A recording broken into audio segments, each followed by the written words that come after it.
यह तो आपको पता है कि ब्रिटेन की ऑक्सफोर्ड यूनिवर्सिटी की वैक्सीन रेस में काफी आगे चल रही है, जिसका ट्रायल लगभग अंतिम फेज में है। ऑक्सफोर्ड यूनिवर्सिटी की वैक्सीन काफी सुर्खियों में भी है। अब ब्रिटेन में एक और वैक्सीन का इंसानों पर ट्रायल किया गया है। लंदन के इंपीरियल कॉलेज के वैज्ञानिकों ने दावा किया है कि इस वैक्सीन के बेहतर परिणाम सामने आ रहे हैं।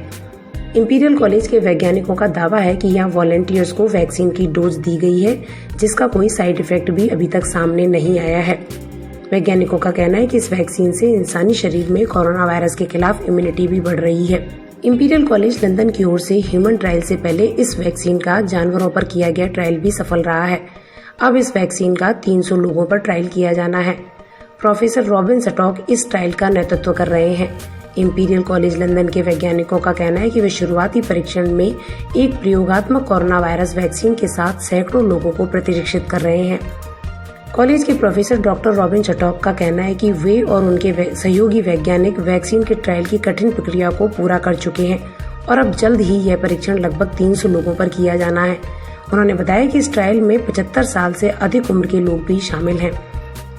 प्रोफेसर सटॉक ने कहा कि परीक्षण को अच्छी तरह पूरा कर लिया गया है और इसके कोई साइड इफेक्ट भी नहीं देखे गए हैं। इंपीरियल कॉलेज में वैक्सीन की इस रिसर्च को लीड कर रहे प्रोफेसर सटॉक को उम्मीद है कि अक्टूबर तक उनके पास इतना सेफ्टी डेटा उपलब्ध हो जाएगा कि वो हजारों लोगों को वैक्सीन की डोज दे सकेंगे। प्रोफेसर रॉबिन के मुताबिक चूंकि ब्रिटेन में कोविड संक्रमण के मामले कम होते दिख रहे हैं, तो अभी यह नहीं कहा जा सकता कि वैक्सीन कितनी काम कर रही है। इस स्थिति में वे और उनके सहयोगी किसी दूसरी जगह वैक्सीन का परीक्षण करने के बारे में भी सोच रहे हैं। उन्होंने कहा, हम इस महामारी के हॉट स्पॉट वाली जगहों पर ट्रायल की सोच रहे हैं और वहां ट्रायल कर रहे सहयोगियों से बात कर रहे हैं जिनके पास इस प्रकार के अध्ययन की सुविधाएं भी हैं। इंपीरियल कॉलेज द्वारा तैयार यह वैक्सीन अलग तरीके से काम करती है।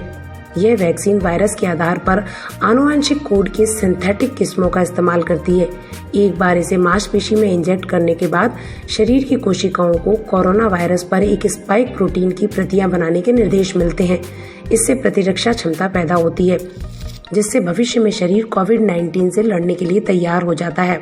प्रोफेसर रॉबिन कहते हैं कि अब कोरोना वायरस की कई वैक्सीन देखने को मिल रही हैं और ऐसा लगता है कि इनमें से कुछ तो जरूर असरदार साबित होंगी। उन्होंने कहा कि वर्तमान में करीब 20 वैक्सीन क्लिनिकल ट्रायल में है। अगर 10% सफलता की भी संभावना हो तो हमें पूरा विश्वास है कि इनमें से 1 या 2 तो काम जरूर करेंगी। प्रोफेसर रॉबिन ने यह भी कहा कि वैक्सीन की सफलता वास्तव में इस बात पर निर्भर करती है कि कोरोना वायरस से सुरक्षा के लिए प्रतिरक्षा प्रतिक्रिया को कितना मजबूत होना चाहिए। रॉबिन ने कहा कि उन्हें उम्मीद है कि इंपीरियल का टीका बेहतर काम करेगा, लेकिन अभी वैज्ञानिकों को डेटा का इंतजार करना चाहिए। बताते चलें कि इसी सप्ताह की शुरुआत में दुनिया का सबसे बड़ा वैक्सीन ट्रायल अमेरिका में भी शुरू हुआ है, जिसमें 30,000 वॉलंटियर्स को US national institute of health and Moderna Inc द्वारा बनाई गई वैक्सीन की डोज देकर अध्ययन किया जा रहा है। वहीं ब्रिटेन की ऑक्सफोर्ड यूनिवर्सिटी और चीन द्वारा कई वैक्सीन तकनीकों पर आधारित ह्यूमन ट्रायल भी चल रहा है और इस रेस में भारत भी शामिल है। यहाँ पर भी वैक्सीन का ह्यूमन ट्रायल चल रहा है। वहीं विश्व स्वास्थ्य संगठन ने कहा है कि कोरोना की वैक्सीन के लिए कई दृष्टिकोण जरूरी हैं, क्योंकि वैक्सीन डेवलपमेंट के लिए सामान्य सफलता दर लगभग 10% है। इस लिहाज से प्रोफेसर रॉबिन की बात तर्कपूर्ण लगती है कि यदि 20 वैक्सीन क्लिनिकल ट्रायल फेज में है तो कम से कम 2 तो निश्चित सफल होंगी।